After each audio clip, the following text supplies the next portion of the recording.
goodness me, guys, we're already a week into the season. We should see 4 coaches fired already. It's hot seat time. Who's on the hot seat as we head into, and I don't care that people call it week 3 right now. It's week 2. As we head into week 2, who are we talking about being in the hot seat? I know you have a couple more than I do, so I'll let you go first. Now, Yes. just remember that this is not an opinionated thing. You can be wrong here, and Connor will be evidently wrong on some of these. Well, because you know who like one of my picks is, and I don't know anything. I'll start off with him so you can get it out of the way. But I said it in the preseason, and he proved it in week 1. I'm not a fan of Chris Armas. I think he was the wrong signing for Colorado. He lost 4-1 against Neville, who plenty of people think is also not a good coach. Not a great look, not a great start. I think he's got an uphill battle. I don't necessarily think that like his seat is burning hot right now, but I had thoughts that he would struggle. It's only week 1, but I feel like he's kind of already starting to tilt towards that track. So I don't think his seat is burning hot. I think it's a little toasty.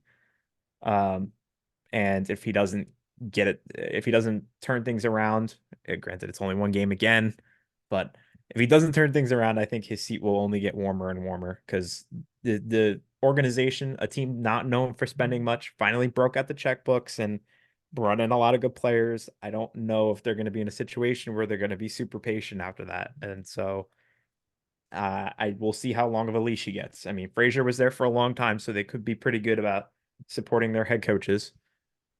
The other one I'll kind of just knock out too. Oh, no. Because Freeze. all right, we're switching back and forth, or you got bots you got to bring in. You ever heard of the podcast The Basement Yard? I think so. Yeah, Joe and I don't know the other guy. Joe was like a famous YouTuber. He went and Oh did. yeah. You know how like there's always Joe being like the rat, just talking about stuff, and the other guy's like, I've never heard of a BLT before, and they're like, oh my god, you're insane. Like this is what this clip is about to be. You're gonna sit here and tell me after a single game with a brand new starting 11 that this coach just needs to be gone? Like, Well, I've said that before he even started 1 game. yeah, again, because you don't know ball. Like, you don't get it. Like, you just have zero Do intelligence. I not get it? So Let's ask the Toronto fans that watched him when he was in charge if they get it. you're acting like I didn't watch him. Like, what do you stop it? Then you should know. You should know. So what you're telling me is that one of the other coaches on your list is Caleb Porter in New England because he's a new coach. We talked about this. He's with a not new on starting. my list. He's a new coach with a new starting 11 who lost his first game. So by that logic, he's got to go.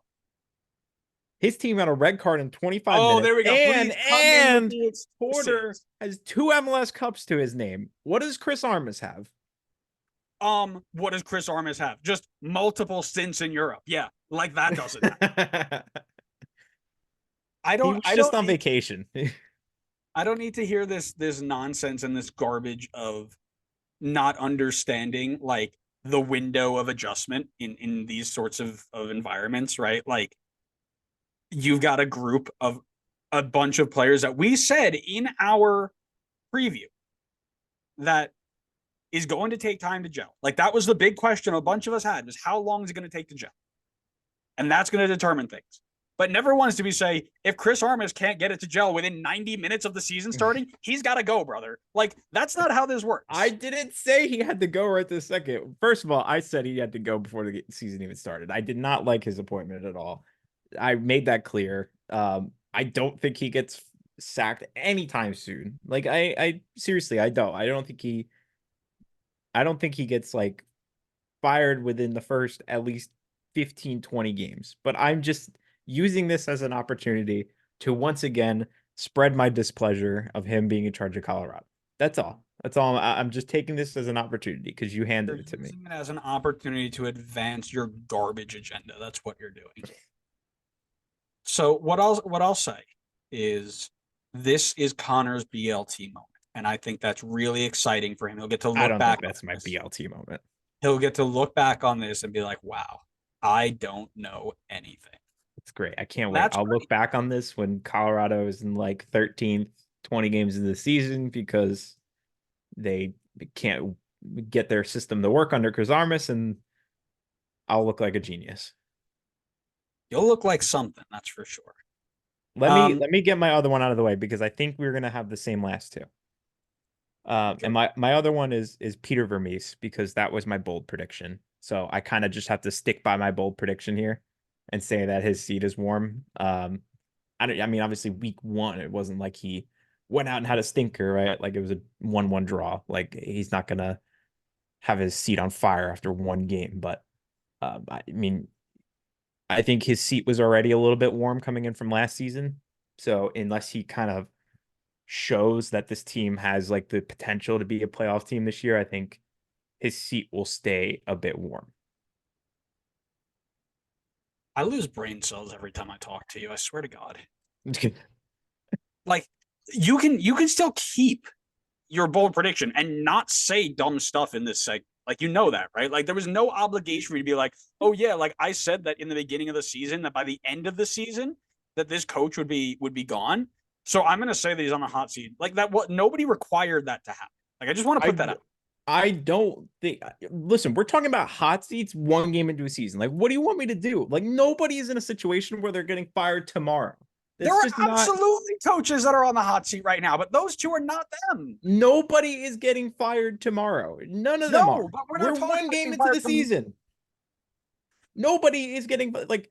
You are going to go at least at the very minimum. You're going to go 5 games into the season before anybody's even truly on the hot seat. We're talking about hot seat one game into the season. What do you want from me? I'm doing my best to give you content and pick players, or sorry, That's what it pick is. coaches. This is just a content bruise. You don't believe any of this, so that's the way I'm going to spin this, so I don't have to break into your house and take your glasses and snap. That's what I would do if I were with you right now. Vancouver still hasn't even played a game yet, and we're talking about coaches on the hot seat. Yeah, What do you want me to do? I want you to not be dumb and recognize that there are only two names that we need to talk about. The first one belongs to the baseball team at NYCFC, and it's Nick Cushing. Nick Cushing. The question that we all asked at the beginning of our not, or at the end of our not so deep dives, is he the right man for the job? How long is the leash for him to figure it out? Last season, they couldn't figure out how to turn draws into wins, right? They were tied with San Jose for the most draws in MLS during 2023. They missed the playoffs because of it. And fans all over were questioning his sub patterns and his game management. He also went a long time without having a true nine. This season, he's got all the attacking talent in the world, it seems, with infinite young, exciting wingers, a couple of solid number nines. He scored the second lowest amount of goals last year, and he starts off the season with a 1-0 loss to Charlotte, where his team generated the third least XG in the league last week. Against an average back line, by the way. This wasn't like a Red Bull. Nashville was bottom, but they played Red Bull, who are just a defensive juggernaut. This was Charlotte. It's pretty clear that he's been given the tools to do this and get this right, and he needs to prove it. And I would not be shocked if he's the first man out the door in 2024 relatively soon, because this isn't like Chris Armas had one bad game and we're going to get rid of him now. This is he's been here for a year and a half and just no ideas, right? Clueless. So he's on the hot seat for me. And yeah, that's a legitimate hot seat pick. Listen, if you think Cushing's getting the sack earlier than 5 games into the season, I think you're crazy. No, I'm not saying that. I'm saying that he's on the hot seat, though. Okay, but how do you call it a hot? Like, how many games, or how many games out does somebody? I can't think of the right way to say this. But let's be real. And I just said this. Let's be realistic. This isn't him having a bad start to a season. This is him having a year and a half of bad results that are still not turning around, no matter how many. I said that about Vermees, and you gave me crap about it. He wasn't even he barely scraped into the playoffs last year. Oh, barely scraped into the play. He didn't have 3 DPs. They were all hurt. Yeah. What do you mean? The second he gets them back, they go on the hottest streak in MLS, and they get themselves in the playoffs. They knock out the number 1 seed. They make a run, and they get knocked out by a team. I think they lost to LA, didn't they? They lost to Houston. They lost to Houston, who won the U.S. Open Cup and were legitimate in that tournament. Like, don't tell me that, Peter Vermees was the same way, because Peter Vermees had actual extenuating circumstances. Nick Cushing had nothing. Like, he just had a good team. He couldn't figure out how to make it work. There are levels to this.